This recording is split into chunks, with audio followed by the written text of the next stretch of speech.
Hello friends, देव studies से मैं पूनम कुमारी आपका बहुत बहुत स्वागत करती हूँ। दोस्तों, आज से हम लोग मुग़ल काल की सीरीज़ स्टार्ट कर रहे हैं और मुग़ल काल की सीरीज़ में जो हम लोग यानी मुग़ल साम्राज्य से संबंधित जो डिस्क्रिप्टिव वीडियोज़ है आपका कई अपलोड किए जा चुके हैं, जिसमें हम लोग बाबर और हुमायूं और अकबर के बारे में जो पूरी तरह से पढ़ चुके हैं। तो आज से हम लोग ऑब्जेक्टिव प्रश्नों का सेट स्टार्ट कर रहे हैं। तो डिस्क्रिप्टिव और ऑब्जेक्टिव दोनों अगर साथ साथ देखते हैं तो आपकी तैयारी अच्छी होगी। तो जिन दोस्तों ने डिस्क्रिप्टिव वीडियोस नहीं देखे हैं वो मुग़ल साम्राज्य वाली जिसमें कि आपका अकबर, हुमायूं और बाबर से संबंधित जानकारियाँ दी गई है, तो वो आप लोग ज़रूर देख लें। तो आइए हम लोग जो है आगे बढ़ते हैं। तो पहले प्रश्न की ओर बढ़ते हैं दोस्तों। हम लोग पहला प्रश्न है आपका कि 1526 में बाबर ने किस वंश के शासक को परास्त कर मुग़ल साम्राज्य की नींव डाली। यहाँ नींव होगा दोस्तों, जीव लिखा गया, प्रिंटिंग मिस्टेक है। तो यानी कि 1526 में सबसे पहले तो ये जान लीजिए दोस्तों कि पानीपत का प्रथम युद्ध हुआ था। और पानीपत का प्रथम युद्ध जो है आपका इब्राहिम लोदी रहता है, लोदी वंश का अंतिम शासक, यानी सल्तनत काल का अंतिम वंश रहता है आपका लोदी वंश, और इसका अंतिम शासक रहता है इब्राहिम लोदी। उसके बीच और बाबर के बीच जो है पानीपत का प्रथम युद्ध होता है 1526 में। तो ये लोदी वंश, इसका बी ऑप्शन आपका सही जवाब हो जाएगा। यानी कि 1526 में बाबर ने जो है लोदी वंश के शासक को परास्त कर मुग़ल साम्राज्य की नींव डाली। अगले प्रश्न की ओर बढ़ते हैं। अगला प्रश्न है हमारा कि पानीपत का प्रथम युद्ध कब हुआ। तो वही बात आ गई दोस्तों, पानीपत के प्रथम युद्ध के बारे में पूछा जा रहा है। तो पानीपत का प्रथम युद्ध 1526 में हुआ था, मैंने आपको बताया, लेकिन यह डेट पूछ रहा, तो यहाँ आपका हो जाएगा 21 अप्रैल 1526 को जो है पानीपत का प्रथम युद्ध हुआ था। तो इसका बी ऑप्शन आपका सही जवाब हो जाएगा। और मैंने अभी बताया था कि इब्राहिम लोदी और बाबर के बीच जो है यह युद्ध पानीपत के मैदान में हुआ था। तो इसका बी ऑप्शन सही जवाब हो जाएगा। अगला प्रश्न है हमारा कि बाबर ने प्रसिद्ध तुलुगमा नीति का प्रयोग सर्वप्रथम किस युद्ध में किया था। तो इसका सही जवाब हो जाएगा दोस्तों पानीपत के प्रथम युद्ध में। यानी इस तुलुगमा नीति का सर्वप्रथम भारत में प्रयोग जो है मुग़लों के द्वारा ही किया गया था दोस्तों। मुग़लों में भी जो है बाबर के द्वारा जो है, चूँकि बाबर जो है मुग़ल वंश का संस्थापक है, तो इसके द्वारा ही जो इस तुलुगमा नीति का प्रयोग सर्वप्रथम पानीपत के प्रथम युद्ध में किया गया था। इस युद्ध के पश्चात ही जो है आपका सल्तनत काल और लोदी वंश का अंत हो जाता है और मुग़ल वंश की स्थापना हो जाती है। तो इसका सी ऑप्शन सही जवाब हो जाएगा। अगला प्रश्न है हमारा कि किस युद्ध में जीतने के उपरांत बाबर ने खजाने का मुंह जो है अमीरों, सगे संबंधियों आदि के लिए खोल दिए गए और इस उदारता के लिए उसे जो है कलंदर की उपाधि दी गई थी। तो इसका हो जाएगा दोस्तों पानीपत का प्रथम युद्ध ही हो जाएगा, जो कि 1526 में हुआ था। इस युद्ध में जीत के पश्चात क्या होता है कि लोदी वंश का अंत हो जाता है और जो है मुग़ल वंश की नींव पड़ जाती है। तो इस युद्ध में जीत के पश्चात ही जो है वह आपका यानी खजाने का मुंह अमीरों और सगे संबंधियों के लिए खोल देता है, इसीलिए इसे जो है कलंदर की उपाधि दी जाती है। तो इसका ए ऑप्शन आपका सही जवाब हो जाएगा। अगला प्रश्न है हमारा कि भारत में ग्रैंड ट्रंक रोड बनवाई थी। दोस्तों, ये जितने भी प्रश्न हैं कई बार एग्ज़ाम्स में रिपीटेड है और आगे भी जो है आने की बहुत संभावनाएं हैं इन प्रश्नों की। तो बिल्कुल मेरे साथ बने रहिए, देव स्टडीज़ से जुड़े रहिए, मैं ऐसे ही प्रश्नों का सेट आप लोगों के लिए लाती रहूँगी। तो भारत में ग्रैंड ट्रंक रोड के बारे में पूछा जा रहा है दोस्तों कि किसने बनवाई थी। तो यह जो है आपका शेरशाह सूरी ने बनवाई थी। इस रोड का प्रयोग दोस्तों व्यापार और सैनिकों के आवागमन के लिए है, जो इस रोड का निर्माण करवाया गया था शेरशाह सूरी के द्वारा। गुजरात विजय की यादगार में अकबर ने किसका निर्माण कराया था। तो गुजरात विजय की याद में दोस्तों अकबर ने जो है बुलंद दरवाज़ा का निर्माण करवाया था। जब गुजरात विजय करके आता है तो यह बुलंद दरवाजे का निर्माण करता है और यह दरवाज़ा जो है दोस्तों एक विक्ट्री के रूप में मतलब इसका निर्माण करवाया जाता है। और जो फतेहपुर सीकरी नामक नगर की जो स्थापना करता है अकबर, उस फतेहपुर सीकरी नगर के प्रवेश द्वार के रूप में जो है यह बुलंद दरवाज़ा का निर्माण करवाया जाता है। अगले प्रश्न की ओर बढ़ते हैं। अगला प्रश्न है हमारा कि आईने अकबरी एक महान ऐतिहासिक कृति निम्नलिखित में से किसके द्वारा लिखी गई है। तो दोस्तों ये जो आईने अकबरी है यह तो सबसे पहले जो आप जान लीजिए यह अकबरनामा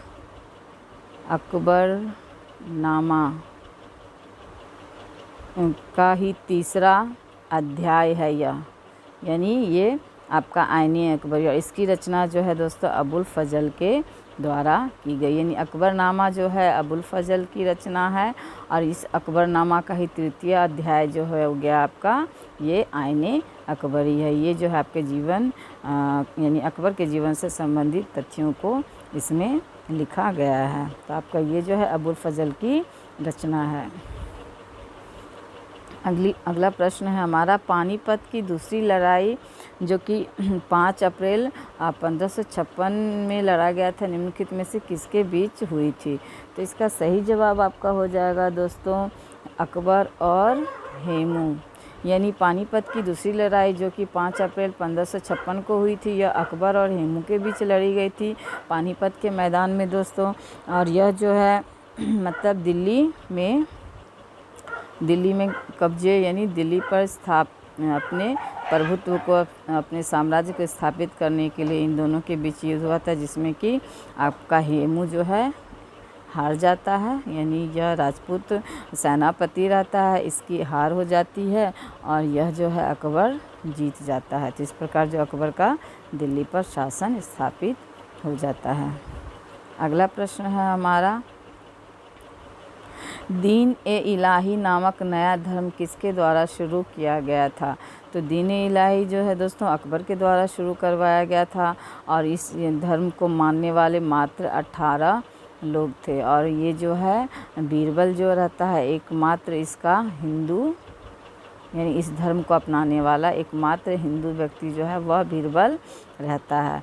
तो इस धर्म को जो है इतिहासकार अकबर की सबसे बड़ी भूल मानते हैं, यानी उसके कार्यों में जो है ये दीन ए इलाही धर्म को जो है अकबर की भूल की संज्ञा दी गई है आपका इतिहासकारों के द्वारा। तो ये दीन ए इलाही धर्म का जो है अकबर ने ही इसकी स्थापना की थी। सी ऑप्शन इसका सही जवाब हो जाएगा।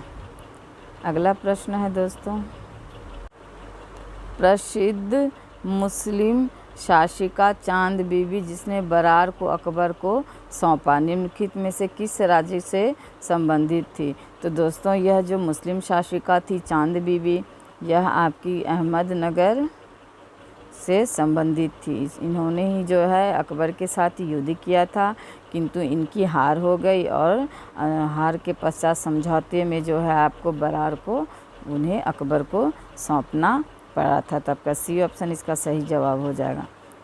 मुगल प्रशासन व्यवस्था में मनसबदारी प्रणाली को किसने प्रारंभ किया। तो दोस्तों मुगल प्रशासन में मनसबदारी जो प्रणाली है उसे जो है प्रारंभ करने वाले अकबर ही थे।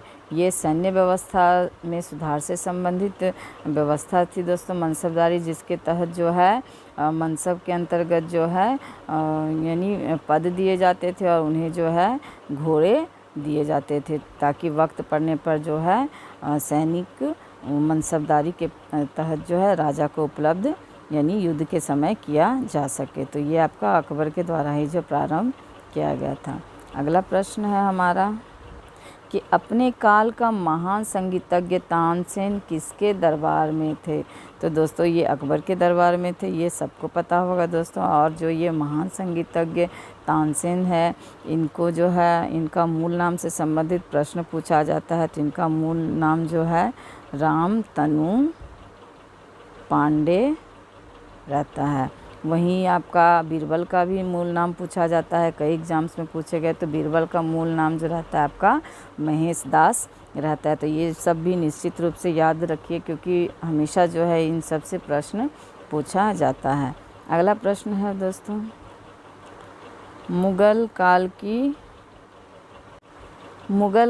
की राजभाषा कौन थी? तो मुगल काल की राजभाषा जो है दोस्तों फ़ारसी थी। यानी मुगल काल में जो है फ़ारसी भाषा का इस्तेमाल मुग़लों के द्वारा किया गया था। तो इसका डी ऑप्शन आपका सही जवाब हो जाएगा। अगला प्रश्न है हमारा कि सती प्रथा की भर्त्सना करने वाला मुग़ल सम्राट था। तो सती प्रथा की भर्त्सना करने वाला मुग़ल सम्राट कौन था दोस्तों? तो ये अकबर महान ही थे दोस्तों। इसका सी ऑप्शन सही जवाब हो जाएगा। अकबर ने अपने जीवन में कई सामाजिक सुधार किए, जिसमें सती प्रथा का अंत, दास प्रथा का अंत, बाल विवाह, इन सब चीज़ों पर जो है प्रतिबंध लगाया था। उसके अलावा विधवा विवाह आदि को जो है प्रोत्साहित किया था। तो ये आपका सी ऑप्शन इसका सही जवाब हो जाएगा। अगला प्रश्न है हमारा कि किस युद्ध से भारत में मुग़ल राज्य की नींव पड़ी थी? तो दोस्तों पानीपत का प्रथम युद्ध ही होगा दोस्तों, जो कि 1526 में पानीपत के मैदान में हुआ था। इस युद्ध में ही जो है आपका मुग़लों की जीत हुई थी, जिसमें मुग़ल सम्राट बाबर उसका नेतृत्व कर रहा होता है इस युद्ध का। और आपका लोधी वंश का शासक अंतिम जो रहता है इब्राहिम लोधी, वह यानी इब्राहिम लोधी और बाबर के बीच यह पानीपत का प्रथम युद्ध होता है आपका 1526 में। और इसमें जो है लोधी वंश की हार हो जाती है और मुग़ल यानी बाबर की जीत हो जाती है। इस प्रकार मुग़लों की जो है भारत में नींव पड़ती है। तो सी ऑप्शन इसका सही जवाब हो जाएगा। अगला प्रश्न है दोस्तों कि मुग़ल चित्रकारी किसके शासनकाल में पराकाष्ठा मतलब चरमोत्कर्ष पर प्राप्त किया? तो इसका सही जवाब हो जाएगा दोस्तों आपका जहांगीर। यानी चित्रकारी की जो पराकाष्ठा या चरमोत्कर्ष देखा जाता है तो वह जहांगीर के शासनकाल में ही देखा जाता है। तो इसका सी ऑप्शन आपका सही जवाब हो जाएगा। अगला प्रश्न है हमारा कि निम्नलिखित में से किसने अकबर की जीवन कथा लिखी थी? तो दोस्तों अबुल फजल हो जाएंगे ये, जिन्होंने अकबरनामा की रचना की। और इसका ही जो है तीसरा अध्याय रहता है आपका आईने अकबरी, जिसके बारे में अभी हमने पिछले क्वेश्चंस में देखा था। तो ये अबुल फजल जो है आपका अकबर के नवरत्नों में से एक रहते हैं। तो इनके द्वारा ही जो अकबरनामा, जो कि उनके जीवन कथा से संबंधित है, इसकी रचना की थी। तो ए ऑप्शन इसका सही जवाब हो जाएगा। अगला प्रश्न है हमारा कि किस मुग़ल शासक ने भारत की वनस्पतियों और प्राणी जगत, ऋतुओं और फलों का विशद विवरण अपनी दैनंदिनी यानी डायरी में दिया है? तो इसका सही जवाब क्या होगा दोस्तों? तो इसका सही जवाब आपका हो जाएगा सी, बाबर। यानी बाबर ने जो है भारत की वनस्पतियों और प्राणी जगत की ऋतुओं और फलों का जो विशद विवरण अपनी डायरी में किया है। और बाबर जो है आपका मुग़ल वंश का संस्थापक है। तो इसको भी निश्चित रूप से याद रखिएगा। शेरशाह की महानता का घोतक क्या है? तो शेरशाह की महानता का घोतक क्या है दोस्तों, यह पूछा जा रहा है। तो शेरशाह जो है दोस्तों प्रशासनिक सुधार के लिए जाने जाते हैं। इनके शासनकाल में कई प्रशासनिक सुधार किए गए थे। तो ये जो है प्रशासनिक सुधार के लिए ही मूल रूप से जाने जाते हैं। तो इसका सी ऑप्शन आपका सही जवाब हो जाएगा। अगला प्रश्न है दोस्तों, हुमायूंनामा किसने लिखा था? तो हुमायूंनामा किसने लिखा था दोस्तों? तो हुमायूंनामा जो है आपका गुलबदम बेगम की रचना है। तो आपका ये ए ऑप्शन इसका सही जवाब हो जाएगा। अगला प्रश्न है हमारा कि अकबर के शासन में महाभारत का फ़ारसी भाषा में अनुवाद किया गया था, तो वह किस नाम से जाना जाता है? तो दोस्तों वह किस नाम से जाना जाता है? तो वह जो है आपका रज्मनामा के नाम से जाना जाता है। तो इसका बी ऑप्शन सही जवाब हो जाएगा। दोस्तों अकबर के शासनकाल में एक अनुवाद विभाग का जो है निर्माण किया गया था।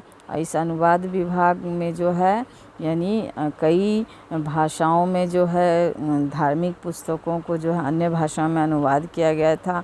और ये जो है फैजी इनके नवरत्नों में एक होते हैं। और ये जो अबुल फजल का बड़ा भाई रहता है फैजी, जिस अबुल फजल ने अकबरनामा की रचना की थी उसका ही भाई रहता है अबुल फजल। उसके द्वारा जो है आपका अनुवाद विभाग में जो है कई पुस्तकों का अन्य भाषाओं में अनुवाद किया गया था। तो महाभारत का भी अनुवाद फ़ारसी में किया गया था जो रजमनामा के नाम से जाना जाता है।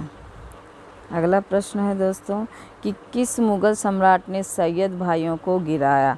तो किस मुग़ल सम्राट ने सैयद भाइयों को गिराया यह पूछा जा रहा है। तो इसका सही जवाब हो जाएगा दोस्तों मोहम्मद शाह। तो डी ऑप्शन इसका सही जवाब हो जाएगा। मोहम्मद शाह ने यानी सैयद भाइयों को गिराया था। तो डी ऑप्शन इसका सही जवाब हो जाएगा। अगला प्रश्न है कि निम्नलिखित में से कौन अंतिम मुग़ल सम्राट थे। तो अंतिम मुग़ल सम्राट कौन थे दोस्तों यह पूछा जा रहा है। तो इसका सही जवाब हो जाएगा बहादुर शाह द्वितीय। यानी बहादुर शाह द्वितीय जो है इस यानी मुग़ल सम्राट में अंतिम क्रम में ये आते हैं। तो इसका सी ऑप्शन आपका सही जवाब हो जाएगा। अगला प्रश्न है हमारा कि अकबर के शासनकाल में भू राजस्व सुधारों के लिए कौन उत्तरदायी था। तो भू राजस्व सुधारों के लिए जो है दोस्तों अकबर के शासनकाल में जो है आपका टोडरमल जो है उत्तरदायी था। और इन्होंने जो है दहशाला बंदोबस्त का जो है निर्माण किया था जो कि आपका भूमि सुधार से संबंधित था। इसके अंतर्गत जो है 10 सालों का जो है किसी भी किसान के 10 साल के औसत उपज का निकाला जाता था। उसके आधार पर जो है भूमि कर लगाया जाता। तो ये दहशाला व्यवस्था को जो है टोडरमली व्यवस्था भी कहा जाता है। तो इसका बी ऑप्शन आपका सही जवाब हो जाएगा। अगला प्रश्न है हमारा कि अकबर द्वारा बनवाए गए उपासना भवन या पूजा गृह का क्या नाम था। तो इसका सही जवाब हो जाएगा आपका दोस्तों इबादत खाना। यानी अकबर द्वारा जो उपासना भवन या पूजा गृह का निर्माण करवाया गया था वह इबादत खाने के नाम से जाना जाता था। तो कैसे लगे दोस्तों प्रश्न। और ये जो भी प्रश्न आप देख रहे हो दोस्तों वह बहुत बार एग्ज़ाम्स में रिपीटेड है और आगे भी जो आने की इनकी संभावना बनती है। तो बस देव स्टडीज़ से जुड़े रहिए। जितना हो सके इस वीडियो को अपने दोस्तों को शेयर कीजिए, लाइक कीजिए। और अब तक अगर मेरे चैनल को सब्सक्राइब नहीं किए हैं तो मेरे चैनल को सब्सक्राइब भी ज़रूर कीजिए। तो मुझसे जुड़े रहने के लिए, देव स्टडीज़ से जुड़े रहने के लिए बहुत बहुत आपका धन्यवाद।